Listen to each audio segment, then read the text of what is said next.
Welcome once again to part 2 of the topic, What Do You Think of Death?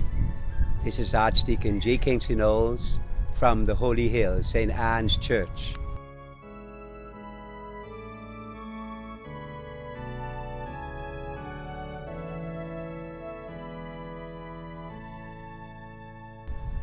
We trust that God will continue to bless and strengthen you this day. Last time we looked at death, and I promised that I'll give you some recommendations.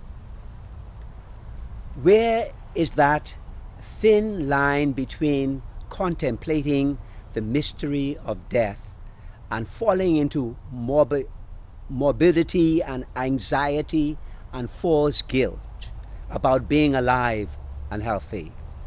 Here's some recommendations. First, honest prayer can help us walk the tightrope. Honest prayer is what we do when we can bring ourselves naked before God, unprotected by what we do, by what we own, by what we have achieved, and by anything else we have to fend off, like loneliness, like fear, and death. In honest prayer, we can be deep without being morbid.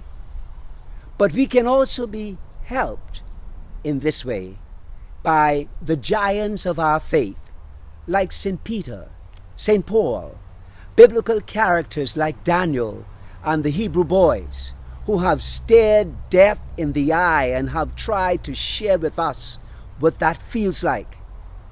I recommend especially authors like C.S. Lewis and Karl Rahner.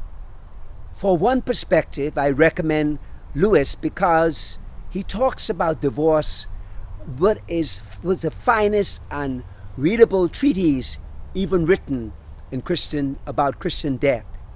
He comes to us as Anglicans, but is equally sympathetic to both Protestant and Roman Catholic tradition. He stresses the continuity between this life and the next, and set this into a wonderful theology of God's grace and all the common saints.